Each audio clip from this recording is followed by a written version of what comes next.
of 1831, in this fledgling community on the banks of the Tow River Valley, a grisly murder took place that would haunt these hills for generations.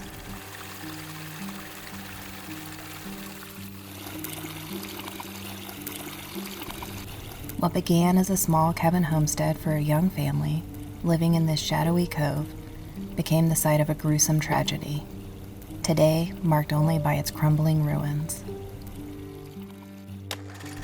The details and circumstances of this shocking crime remain a mystery, for the only one who knew what really happened that cold December night was a pale, small 18-year-old wife and mother who took her story to the grave.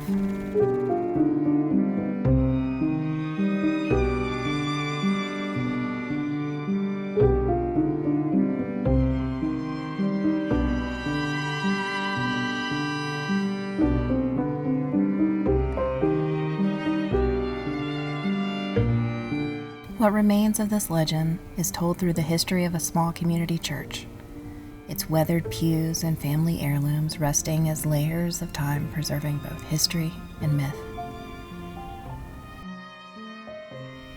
And beyond the chapel, in the family cemetery, lies the remains of Charles Silver, memorialized with not one, but 3 separate gravestones.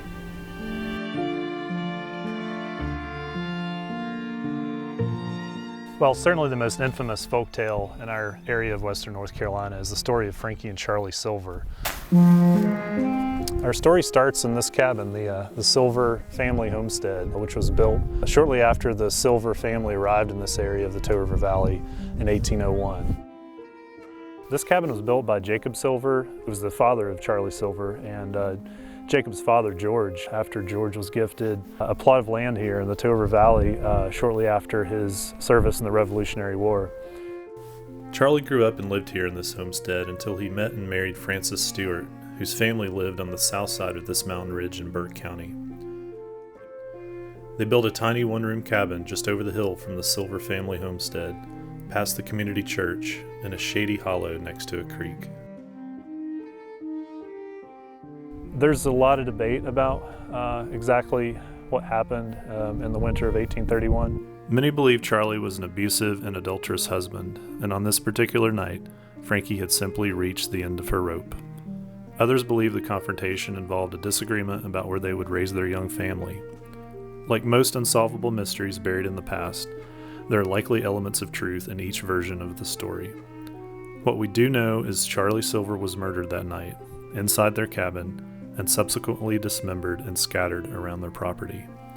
Weeks later, parts of his body were found hidden underneath the floorboards of the cabin, under an old stump in their yard, and inside their fireplace, with greasy ashes and bone fragments. Legend tells us that after Charlie was killed, her parents or some family members helped her dispose of the body. Her trial and her eventual execution, she was never allowed to tell her story. The day that she was hung, she was asked if she would like to say any last words.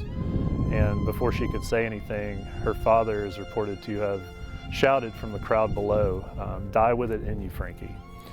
And so with that, the mystery was born of exactly what the circumstances were with this crime and who was involved. Was she innocent? Was she acting in self-defense? We don't really know much more about her. Unfortunately, there's no pictures of her, there's no pictures of Charlie.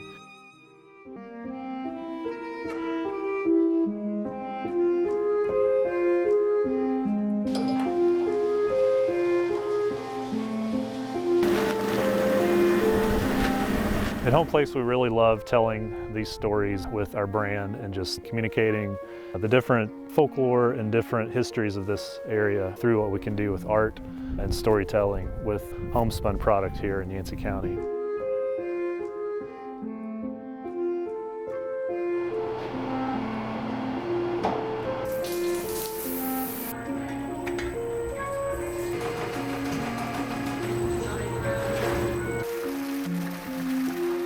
Frankie was a beer that was a favorite of most of our locals whenever we started off at our old location 5 years ago. Just like the Frankie story is etched in Yancey County history, Frankie has a lot to do with the history of Home Place. So we wanted to bring that back for some of our locals that helped start Home Place. Frankie is a Vienna lager brewed with German lager yeast. We use Munich and Vienna malt as the base. Frankie's got a nice earthy flavor that's balanced out by the honey malt. Looking for bready and honey flavors. It has a deep amber color that comes from some of the darker malts we use. We like to make lagers because they're good to drink. Whenever you lager a beer, you get rid of all the off flavors and really let the malt shine through. This dreadful dark and dismal day has swept my glories all away. My sun goes down, my days are past, and I must leave this world at last. O Lord, what will become of me? I am condemned, you all now see. To heaven or hell my soul must fly, all in one moment when I die. For on a dark and dreary night I put his body out of sight, to see his soul and body part. It strikes with terror to my heart. The jealous thought that first gave strife to make me take my husband's life. For days and months I spent my time thinking how to commit this crime.